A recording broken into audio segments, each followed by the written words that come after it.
नमस्कार विद्यार्थियों, मैं दयन पारिक स्वागत करता हूं आपका जी के बाई डी के चैनल पर। विद्यार्थियों, आज की जो क्लास होगी अपनी वो थोड़े से अलग तरीके से हो रही है।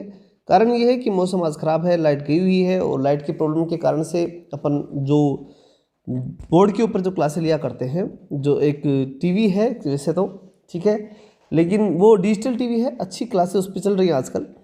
लेकिन कोई नहीं, परिस्थितियाँ होती हैं, कई बार चेंज हो जाती है। तो आज हम पढ़ेंगे रस्तु के अंदर जो आखिरी क्लास अपनी वो कंप्लीट करेंगे। पर दो आधारों के ऊपर हम संविधानों का वर्गीकरण समझेंगे, क्योंकि कल ये चार्ट बच गया था। ये मैंने बताया भी था कि चार्ट मैं निश्चित रूप से आपके लिए लेके आऊँगा। तो संविधानों के वर्गीकरण के आधार पर ये चार्ट जो है वो आपके सामने है। दो आधार दिए थे उसने संविधानों के वर्गीकरण के। पहला आधार था संख्या, सबसे पहला जो आधार था वो था क्या, संख्या के आधार पर। दूसरा नैतिक आधार पर। संख्या और नैतिकता दो आधार उसने लिए थे। जब हम बात करें संख्या के आधार पर तो शासन करने वाले व्यक्तियों की संख्या, अब शासन करने वाले व्यक्तियों की संख्या एक भी हो सकती है, चार भी हो सकती है, दो भी हो सकती है, कितनी भी हो सकती है। तो इसलिए पहली बात हुई कि शासन करने वाले व्यक्तियों की संख्या एक व्यक्ति की, कुछ व्यक्तियों द्वारा शासन और अनेक व्यक्तियों द्वारा शासन। जब एक व्यक्ति के द्वारा शासन होता है ना, तब कैसा होता है, कुछ व्यक्तियों का शासन कैसा होता है और अनेक व्यक्तियों का शासन कैसा होता है। ये सब निर्भर करता है कि उस व्यवस्था की स्थिति क्या है। अगर वो स्वाभाविक है, ठीक स्थिति है, तब तो कोई दिक्कत नहीं। लेकिन अगर वो विकृत हो जाती है, ठीक है, तब दिक्कत आती है। तो जैसे अपन देखें, एक व्यक्ति का शासन है तो स्वाभाविक रूप से, यानी स्वाभाविक और अच्छा रूप देखें तो एक तंत्र या राजतंत्र होगा। और अगर उसका विकृत रूप हो जाएगा, यानी वो बिगड़ जाएगा, एक राजतंत्र अगर बिगड़ेगा तो क्या बनेगा, निरंकुश तंत्र बन जाएगा। इसी प्रकार से दूसरा, कुछ व्यक्तियों का शासन, कुछ व्यक्तियों के शासन को कुलीन तंत्र कहेंगे। लेकिन जब ये बिगड़ेगा तब क्या बनेगा, वर्ग तंत्र या धनिक तंत्र के रूप में बदल जाएगा।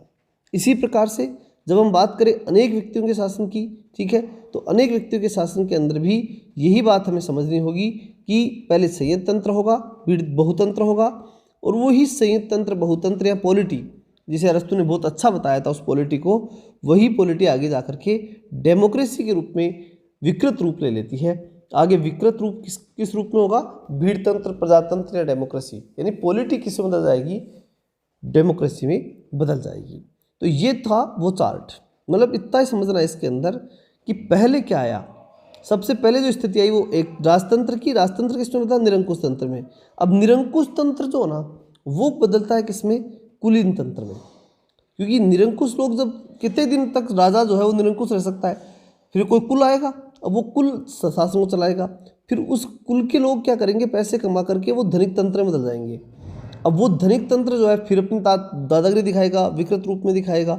तब जनता जो है वो उसके ऊपर विद्रोह करेगी और संयंत्र तंत्र आ जाएगा।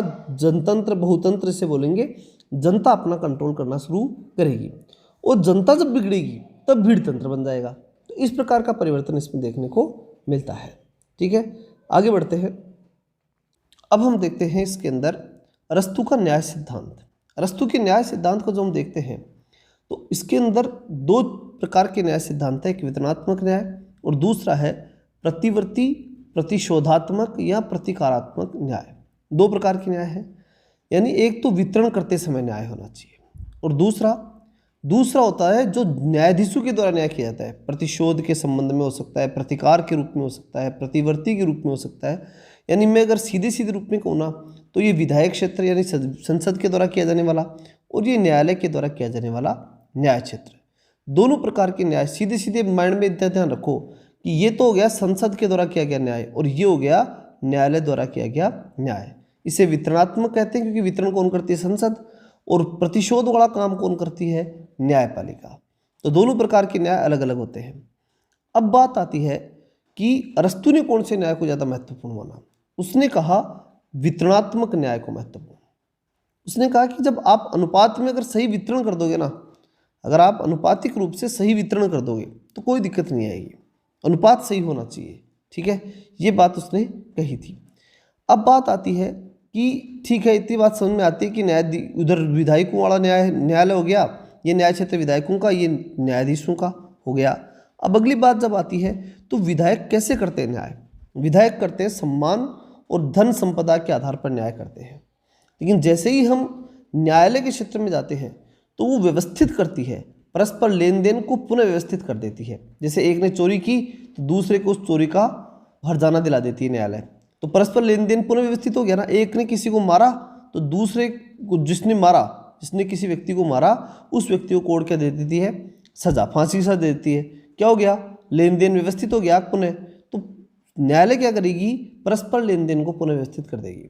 न्यायालय इतनी करती है, नया कुछ भी नहीं देती न्यायालय, अपनी जेब में से कुछ नहीं देती न्यायालय सिर्फ व्यवस्था करके देती है। और उधर जो वितरणात्मक न्याय वाला मामला है ना, उसमें धन संपदा और सम्मान इसका वितरण किया था, बाकायदा दी जाते हैं। जैसे 1000 रुपये पेंशन दे दी, गवर्नमेंट ने दे दिया, ठीक है, 300 यूनिट बिजली फ्री, क्या ये वितरण के स्तर पर न्याय है। तो इस प्रकार से जो है वो विधायिका जो न्याय करती है वितरण के स्तर पर न्याय होता है। न्यायालय जो न्याय करती है वो खुद की तरफ से कुछ नहीं देती, जो है उसे ही पुनः व्यवस्थित करके देती है। तो इस प्रकार से 2 प्रकार के न्याय होते हैं। ये बात अरस्तु ने भी कही थी, हम भी जानते हैं। अब बात आती है कि अरस्तु सपोर्टर किसका है। तो मैंने थोड़ी देर पहले बताया कि सपोर्टर है किसका, वितरणात्मक न्याय का सपोर्टर है अरस्तु। इसलिए वो कहता है कि सबकी अपनी अपनी योग्यता के अनुसार रेखागणितीय अनुपात में न्याय मिलना चाहिए। हर व्यक्ति की योग्यता के अकॉर्डिंग उसको मिल जाना चाहिए, बस वही न्याय है। जिस व्यक्ति में जितनी योग्यता है उसको उतना मिल जाए, काफ़ी है। अभी आप में से सबको कहें कि आप प्रोफेसर बने या फिर आप जो है वो लेक्चरर बने, जिसमें जितनी योग्यता अगर उतना मिल जाए तो कोई दिक्कत नहीं है। आप में से भी शायद किसी को अगर किसी को 3rd ग्रेड का टीचर बनने की योग्यता है और उसको बना दिया यार, खुश है वो, कोई दिक्कत नहीं है, लेकिन उतना तो मिले। अब समस्या ये आ रही है कि भीड़ इतनी हो गई कि वो तो जितनी योग्यता उतना भी नहीं मिल रहा, तब दिक्कत आती है, तब वितरणात्मक न्याय नहीं हो पाता, ठीक है। तो सबको अपनी अपनी योग्यता के अनुसार रेखागणितीय अनुपात में क्या मिलना चाहिए कुछ, जिससे कि वो न्याय हो जाए। और इस जो प्रतिवर्ती न्याय है, इसमें इस जो कि न्यायाधीश वाला न्याय है, इसमें क्या होता है, किसी भी पक्ष को होने वाली क्षति की पूर्ति अंकगणितीय अनुपात में होती है। कि भैया तेरे 2 रुपये ले लिए ना इसने, चल तेरे को 2 रुपये का हर्जाना इसको दिला दिया, इसने इसको मार दिया ना, तो चलो तो इसको फांसी दे दो। अंकगणितीय बिल्कुल फिक्स, गणित के हिसाब से काम चलेगा। और उसमें अंकगणितीय नहीं, रेखागणितीय अनुपात था, जिसमें वितरणात्मक में। तो वितरण करते समय रेखागणितीय अनुपात होता है, और न्यायाधीश जब करते तो अंकगणितीय अनुपात में काम करते हैं। तो किस अनुपात की बात अरस्तु कहता है? अरस्तु कहता है वितरणात्मक न्याय की, वितरण के स्तर पर न्याय हो जाना चाहिए, फिर कोई दिक्कत नहीं है। जिस व्यक्ति में जितनी योग्यता है उसको उतना मिल जाना चाहिए, फिर कहीं कोई समस्या नहीं है। ये बात अरस्तु ने कही थी। आगे बढ़ते हैं। अगला है अरस्तु का न्याय सिद्धांत को अगर और थोड़े तरीके से समझें और देखें तो क्या स्थिति बनती है, देखना। अरस्तु का न्याय समानुपातिक है। कैसा न्याय है? अरस्तु का न्याय कैसा है? समानुपातिक। ये बात याद रखना, वितरणात्मक, समानुपातिक, सबसे सही शब्द तो यही है। कौन सा? समानुपातिक। अनुपात में, योग्यता के अनुपात में, अनुपातिक रूप से मिल जाए बस। और ये शब्द इतना इंपॉर्टेंट है विद्यार्थियों कि एग्जाम में अगर ये याद है ना, तो न्याय सिद्धांत में से, अरस्तु के न्याय में से प्रश्न आपका गलत नहीं होगा, ठीक है। तो अरस्तु का न्याय समानुपातिक है। अरस्तु के अनुसार समाज में सेवाओं और पदों का वितरण व्यक्ति द्वारा समाज में किए गए योगदान से निर्धारित होता है। यानी समाज में जो व्यक्ति जितना योगदान कर रहा है ना, उसको उतना मिल जाना चाहिए बस। मैं अगर समाज में जितना कर रहा हूँ, समाज उतना मुझे दे रहा है, तो वो क्या कहलाता है? समानुपातिक न्याय। यानी जो कोई भी व्यक्ति हो सकता है, XYZ कोई भी, वो अगर समाज के अंदर सेवाएं जितनी दे रहा है उसके अकॉर्डिंग अगर उसे पद मिल जाता है, तो वो ये मान के चलता है कि मेरे साथ न्याय हो गया, और इसी को समानुपातिक न्याय कहते हैं। इसी समानुपातिक न्याय का समर्थक कौन था? अरस्तु। क्लियर हो चुकी होगी ये बात भी। अगली बात देखते हैं। आगे आता है संपूर्ण न्याय। समानुपातिक न्याय के बाद वो तो चित्र समझ में आ गया कि अनुपात, जैसा योग्यता के अनुसार, जैसी योग्यता वैसा काम, समानुपातिक न्याय। अब संपूर्ण न्याय क्या है? ये एक अलग ही कंसेप्ट है, इसको उससे मत जोड़ना। अब तो इतना याद रखना आपको कि अरस्तु ने किस न्याय का समर्थन किया? समानुपातिक न्याय का। एक न्याय और उसने बताया था, वो था संपूर्ण न्याय। ये अलग है, ठीक। इसका आशय सामाजिक नैतिकता है।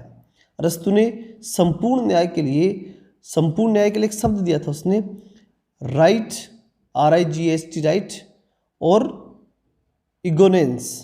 अब अंग्रेजी इतनी ज़्यादा नहीं है मेरी, ठीक है ना, इयोगनेस, लेकिन इसका सही अर्थ जो एग्जाम में आने लायक है वो है सात्विकता। अब देखो यहाँ मैंने ये अंग्रेजी क्यों लिखी, फिर जब मेरे को अंग्रेजी आती नहीं, और जो है मैंने अंग्रेजी के दम पर कभी नौकरी भी नहीं की, और वो तैयारी भी नहीं की, कुछ नहीं था, अब हम सब जानते हैं राजस्थान के लोग, हम तो सब हिंदी मीडियम से ही हैं, लेकिन बात ये है ना कि ये शब्द एग्जाम में खूब आते हैं, तो ये रट के रखने पड़ते हैं, इनका इलाज नहीं है, ठीक है ना। तो ऐसा शब्द दिखेगा आपको राइट, ठीक है, राइटोनजियस या राइटोनेस के रूप में है ये शब्द, राइटोनेस। तो 2 शब्द याद रखता हूँ मैं इसमें, वो आप याद रख सकते हो, एक तो नेस और एक राइट। बीच वाला शब्द मेरे याद नहीं रहता और मैं याद रखता भी नहीं, लेकिन इसका मतलब इतना सा है कि सात्विकता है, और ये सात्विक बात ही में ध्यान रखनी है, ठीक है। राइटोनेस सात्विक, ठीक है। शब्द प्रयुक्त किया, अपने कर्तव्य का पालन करना ही न्याय है। अब देखो ये संपूर्ण न्याय क्या है, इस संपूर्ण न्याय की बात जो कि अरस्तु करता है उसका मतलब है सात्विक न्याय, यानी कि अपने कर्तव्य का पालन करना ही क्या है, न्याय है। अपने कर्तव्य का पालन कर लो, बस न्याय है, हो गया, कोई टेंशन वाली बात उसमें फिर आपको नहीं आएगी। ठीक, आगे बढ़ते हैं।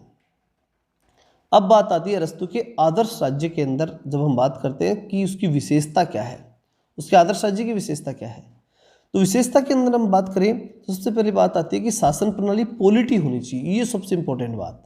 उसने जो आदर्श राज्य बताया था, उस आदर्श राज्य का मतलब पॉलिटी, क्या, पॉलिटी, वो चाहता है पॉलिटी होनी चाहिए।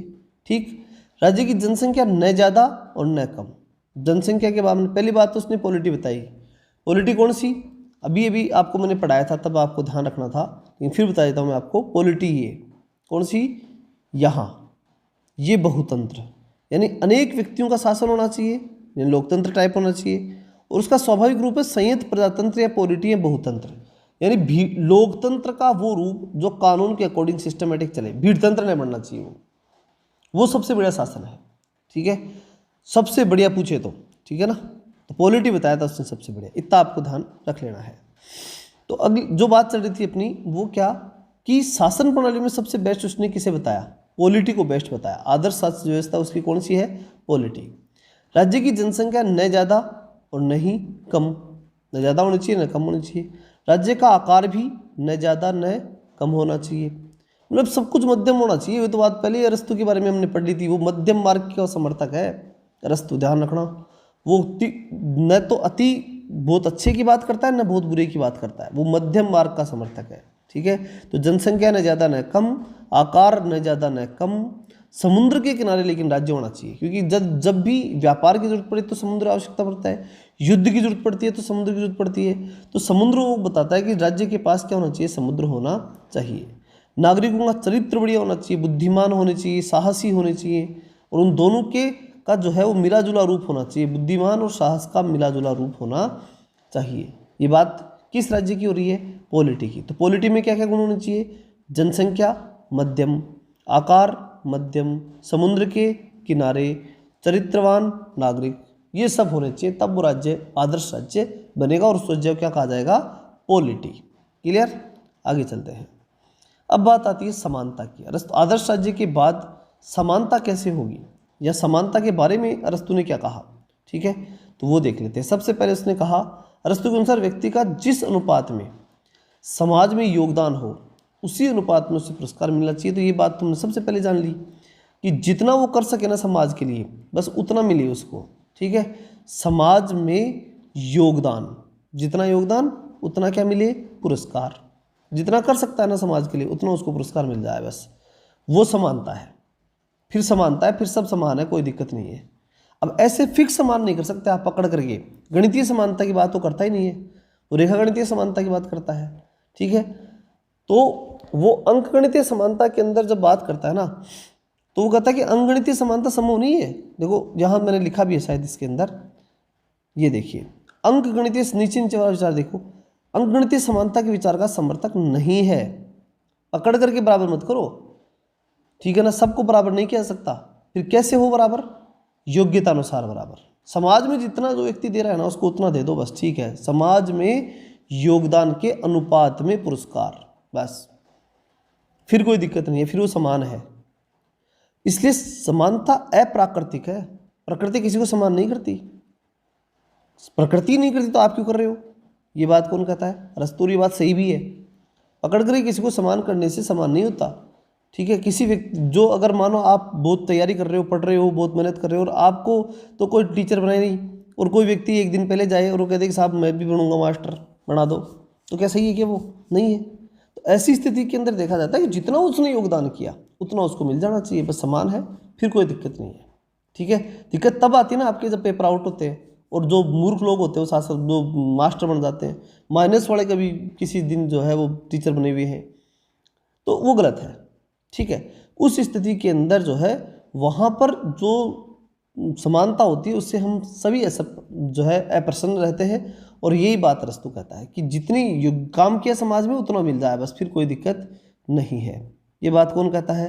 अरस्तू कहता है। अगली बात आती है कि समानता क्या हुई? फिर अप्राकृतिक हो गई ना ऐसी स्थिति में। ऐसी स्थिति में समानता क्या है? अप्राकृतिक, अवांछित है। ठीक है, समान नहीं करना चाहिए, पकड़ करके समान नहीं करना चाहिए। समानता का सपन एक तरह से अगर देखें ना तो वो समानता का समर्थक है ही नहीं। जो जिस समानता की बात आम आदमी करता है उस समानता का समर्थक नहीं है। वो कहता है कि समानता बात इतनी सी है, जो जितना समाज में करे उसको उतना मिल जाए बस। अरस्तु अनुपातिक समानता के विचार का समर्थक है और इस बात को रट के रखना, ढंग से रख लेना, समझ कर रख लेना, कैसे रख लेना, लेकिन अनुपातिक समानता का समर्थक है वो। कौन? अरस्तु। ऐसो अनुपातिक समानता। क्लियर हो गया याद? अंकगणितीय, लेकिन ऐसे अंकगणितीय समानता मत कर देना क्योंकि वो अंकगणितीय समानता का समर्थक नहीं था। अंकगणितीय समानता क्या होती है? 2 इसको दे दो और 2,000 रुपये इसको और 2,000 इसको। फर्स्ट ग्रेड के लेक्चरर को भी 2,000 और थर्ड ग्रेड के मास्टर को भी 2,000। तब वो क्या हुआ? अंकगणितीय समानता हो गई। और क्या वो सही है? नहीं है। एक प्रिंसिपल होता है, सारे दिन माथा पच्ची करता है बेचारा स्कूल में, ठीक है, उसको और जो टीचर आकर के पढ़ाता है उसको दोनों को बराबर पेमेंट दे दो, सही है क्या? नहीं है। तो वही बात इसके अंदर होती है। ठीक है, तो इस प्रकार से उसने अंकगणितीय समानता के विचार का समर्थन, अंकगणितीय समानता के विचार का समर्थन नहीं किया। ठीक है ना, ये आपको ध्यान रखना है। आगे बढ़ते हैं। अगली बात आती है कि कुछ इन सब बातों को जानने के बाद अरस्तू की कुछ महत्वपूर्ण किताबें जो हमने पहले पढ़ी थी, वैसे कुछ और देख लेते हैं, एक्स्ट्रा जो रह गई उनको और देखेंगे आज। ठीक है, और कुछ महत्वपूर्ण तथ्य भी हैं, जो अति महत्वपूर्ण तथ्य हैं जो अब तक रह गए थे वो सारे कंप्लीट कर दिए। जो भी मैं बता रहा था ना पहले कि वो जो बच्चे वो चीज़ें भी दूंगा मैं एक्स्ट्रा आपको, वो सारी पढ़ाई देता हूँ इसमें। ठीक है ना, टोटली मैंने आज फ्री था, बैठा था तो लिख दिया आज। ठीक है ना, और लिख करके आपको पूरा कंप्लीट ही कराने का मेरा मूड है। जितना है अरस्तू में सारा कंप्लीट हो जाएगा आज। ठीक है, ज़्यादा नहीं है, लगभग सारा मैंने, मैंने जितना मेरे पास था वो तो मैंने सारा इसमें ले लिया काम का। तो अब बिना काम का मैं छोड़ने वाला हूँ, ये आपको ही मालूम है। अरस्तू ने लीशियम नामक संस्था की स्थापना की, ये सबको मालूम है। अरस्तू लीशियम, ठीक है, प्लेटो की अकादमी, कोई दिक्कत नहीं है। अरस्तू के अन्य ग्रंथ, अन्य के मतलब है कि पॉलिटिक्स को छोड़ा है मैंने मुख्य रूप से, और बाकी लगभग सारे ले लिए और कुछ हमने चर्चाएं पहले कर ली थी। तो अन्य ग्रंथों में याद रखना एथीनियन पॉलिटिका। कौन सी? एथीनियन पॉलिटिका जो है, इसका पूरा नाम वापस देख लो। अन्य किताबों के अंदर हम देखें, अन्य किताबें महत्वपूर्ण किताबों में सबसे पहले एथेनियन पॉलिटिका, एथेनियन पॉलिटिका, ठीक है, मतलब एथेंस की पॉलिटिका, ऐसे याद रख लो। दूसरी कॉन्स्टिट्यूशन ऑफ एथेंस, ठीक, एथेंस का संविधान। फिर लेकर्स ऑन मेटाफिजिक्स, लिकर्स या लेकर्स ऑन मेटाफिजिक्स, मेटाफिजिक्स के ऊपर लेकर्स। उसके बाद रिटोरिंग यानी राइट चीज़ होती है, उनका समर्थन किया। तो लीक हो गई राइट बात, कॉन्स्टिट्यूशन ऑफ एथेंस की, एथेंस के कॉन्स्टिट्यूशन की रोटिंग यानी राइटिंग अच्छी बात जो है वो लीक हो गई। ऐसे याद रखने के लिए है ये, सही अर्थ है, ये आपको भी मालूम है। ठीक है ना, कि लेकर्स और मेटाफिजिक्स ही, लेकिन ये याद रखने के लिए बेस्ट तरीका है। ठीक है, कि एक बात लीक हो गई, किसकी? एथेंस की, यहाँ एथेंस सही और राइट बात थी वो, ऐसे करके 4 किताबों का ध्यान में रह गया। फिर डायलॉग ऑन फिलोसफी के ऊपर उसने डायलॉग दिए थे, तो डायलॉग भी आपको ध्यान रखना है। देखो दिक्कत कहाँ आती है बताऊँ क्या? प्लेटो अरस्तू की किताबों में कन्फ्यूज जाओगे, तो इन चीज़ों को जोड़ के रखो कि अरस्तू ने कौन कौन सी बातें बताई, बस फिर कोई दिक्कत नहीं है। ठीक है ना, जैसे अरस्तू ने एथेंस के बारे में 2 किताब लिखी, वो सब लीक हो गई, राइट किताब थी, फिर डायलॉग देता रहा लेकिन वो लीक हो गई तो हो ही गई। एथिक्स के ऊपर इसने लिखी थी, एथिक्स का आपको ध्यान रखना है। और इंटरप्रिटेशन तो अरस्तू ही करेगा क्योंकि कई किताबें लिखी थी उसने, 158 संविधानों की तुलना की थी, तो इंटरप्रिटेशन करेगा ही। ठीक है, तो इन सब चीज़ों के ऊपर आपको ध्यान रख लेना है। ठीक है, एक बार और देखोगे तो याद हो जाएगा। ठीक, आगे चले, आगे देखते हैं अरस्तू की महत्वपूर्ण तथ्य, कुछ इंपॉर्टेंट तथ्य और भी हैं। कौन कौन से? देखो, सबसे पहले मानवीय जीवन का मूल उद्देश्य प्रसन्नता प्राप्त करना है। और आप भी प्रसन्न रहा करो, ठीक है ना, मस्त रहा करो, होगा सो होगा। कभी भी ज़िंदगी के अंदर इतनी टेंशन नहीं पालनी कि नौकरी लगेगी तो होगा, नहीं लगेगी तो क्या हो जाएगा। इस दुनिया में 89% जो है एक रेशियो आया था कि वो नौकरी के लिए प्रयास तो करते नहीं लग पाते, 10-12% लगते हैं, बाकी तो सब रह जाते हैं। तो क्या वो जीते नहीं है? बढ़िया शानदार जीवन जीते हैं। और हमेशा ध्यान रखा करो, मैं तो कई बार स्टूडेंट्स को कहता भी हूँ क्या कि अगर सबके सब अगर अंबानी नौकरी करता ना तो वो अंबानी नहीं होता, ठीक है ना। पहले मैं यहाँ वेदांता कॉलेज में पढ़ाया करता था, रिंगस में, सीकर रिंगस के अंदर। तो वहाँ के जो अनिल जी है ना, जो अनिल ही, उनका भी नाम अनिल ही है, ठीक है, वेदांता ग्रुप के मालिक है, तो अनिल गुप्ता के नाम से वो, तो वो आज इंडिया की टॉप मोस्ट कंपनी में से है। अभी उनके नाम से जो है जयपुर के अंदर तीसरा चौथा सबसे बड़ा स्टेडियम बन रहा है, ठीक है, वर्ल्ड का तीसरा सबसे बड़ा स्टेडियम उन्हीं के नाम से बन रहा है। तो कैसे बन रहा है? वो नौकरी करते तो बन जाता क्या? नहीं बनता। तो इसलिए ज़्यादा चिंता मत करो, मेहनत करो, क्वालिटेड मेहनत करो, और जब मेहनत करोगे तो मिलेगा। और फिर उसके बाद जीवन में रुक जाओगे क्या? तुम नहीं रुक पाओगे। तुम जब नौकरी लग जाओगे तो रुक जाओगे, संभव ही नहीं है। उसके बाद में तुम्हारी आकांक्षाएं बढ़ेंगी और कुछ करने के लिए और ज़्यादा। तो अभी है, जितनी मेहनत कर सकते हो करो, निश्चित रूप से मेहनत करो, लेकिन उसके बाद में चिंता मत करो, क्योंकि जीवन है वो हमारा गुलाम नहीं, हमें जीवन को गुलाम बनाना है अपना, ठीक है ना। चलिए आगे चलते हैं। टेंशन फ्री होकर पढ़ो, मेहनत जच के करो, लेकिन जो कर रहे हो ना उसमें दम लगा के करो। क्यों? क्योंकि लोग आपसे पूछेंगे कि तूने किया तो क्या परिणाम निकला, तो हमारे पास उत्तर होना चाहिए, थोड़ा शानदार होना चाहिए कि हाँ मैंने ये किया, मैं इसमें सफल हो गया, ठीक है ना। जब तक पढ़ रहे हो शान से पढ़ो, मेहनत के साथ पढ़ो। तो चलिए अभी देखते हैं, मूल उद्देश्य क्या है? प्रसन्नता प्राप्त करना, जिसे यूनानी भाषा में यूडेमोनिया, क्या कहते हैं उसको? यूडेमोनिया कहते हैं। व्यक्ति एक राजनीतिक प्राणी है, यूनानी भाषा में इसका अर्थ होता है जून पॉलिटिका। राजनीतिक प्राणी है मनुष्य, ये बात तय है। और राजनीतिक, अरस्तु ने सबसे पहले कहा था कि मनुष्य राजनीतिक प्राणी है, जून पॉलिटिका है, ठीक है, जून पॉलिटिका मतलब मनुष्य का जून कैसा है, उसका जून पॉलिटिका वाला ही है। और यूडेमोनिया भी याद रखना, ठीक है, यूडेमोनिया मतलब प्रसन्न रहना। तो मानवीय जीवन का मूल उद्देश्य प्रसन्नता प्राप्त करना है, मतलब यूडेमोनिया, ठीक। दूसरा जून पॉलिटिका, दो शब्द हो गए, यूडेमोनिया, जून पॉलिटिका, ठीक। यूनानी युग, अगला देख लेते हैं इसके अंदर। यूनानी युग में सभी लोग साथ बैठते थे। तीसरा शब्द क्या है? इसे इक्लेशिया कहा जाता है। ये विधायिका की भांति कार्य करती थी, वही विधानसभा में सब बैठते ना एक जगह, वैसे पहले बैठते थे, तो इक्लेशिया उसे कहते थे। तो तीन शब्द हमने पढ़े, इक्लेशिया, पूरे यूनानी लोग एक जगह बैठते थे। जून पॉलिटिका यानी मनुष्य राजनीतिक प्राणी है। और तीसरा यूडेमेनिया, मतलब मनुष्य का मूल उद्देश्य प्रसन्नता है। तो प्रसन्नता मनुष्य का उद्देश्य, मनुष्य राजनीतिक प्राणी है, जून पॉलिटिका, और तीसरा इक्लेशिया। ये तीन शब्दों के बारे में और आपको पूछा जा सकता है, तो आपको ध्यान रखना है। अरस्तु ने पॉलिटिक्स के संबंध में कुछ चीज़ें और बताई थी, ठीक है। ये थे आपके वो महत्वपूर्ण फैक्ट और वो सब महत्वपूर्ण बातें जो अरस्तु ने कही थी, वो सारी चीज़ें मैंने कंप्लीट कर दी है। अरस्तु का लेसन कंप्लीट हो चुका है। अगर इसके अलावा आपको कुछ पढ़ना है अरस्तु के संबंध में, आपको लगता है कोई दिक्कत आपके आ रही है, निश्चित रूप से कमेंट करिएगा ऐप के ऊपर। व्हाट्सएप पे जाकर के भी कर सकते हैं, कोई दिक्कत हो तो बहुत से बच्चे करते हैं, प्रश्न पूछते हैं, कोई समस्या नहीं है, मेरे समय मिलने पर है, लेकिन तो जितना समय मिलेगा उसके अकॉर्डिंग मैं आपके लिए सेवाएं देता रहूँगा, ठीक है। कोर्स आपको पूरा कराऊंगा, इतना निश्चिंत रहना। बहुत से बच्चों को यही टेंशन रहती है कि कोर्स नहीं करेंगे, मेरे को काम क्या है, ठीक है, कोर्स तो करा दूंगा, 6 महीने एक जगह 8 महीने लग जाएंगे, और क्या होना है, इतना ही होगा, और तो कुछ नहीं होगा, आराम से पढ़ेंगे, ठीक है। तो इस बात की चिंता आपको बिल्कुल नहीं करनी, हम लगातार निश्चित रूप से पढ़ेंगे। अब जैसे आज वाली सी कुछ परिस्थितियाँ आ जाए तो उसका तो मैं कुछ नहीं कर सकता, बाकी लगातार आपकी जो है वो पढ़ाई चलेगी, पढ़ाई में कहीं कोई दिक्कत आपके नहीं आएंगी। और आज भी मुझे कोई दिक्कत लगी नहीं कि आपको कोई समझाने में मुझे दिक्कत नहीं, तो निश्चित रूप से आपके भी समझने में दिक्कत नहीं आई होगी, ठीक है। चलिए मिलते हैं नेक्स्ट वीडियो में और नए विचारक के साथ, ठीक है। तब तक के लिए जय हिंद, जय भारत।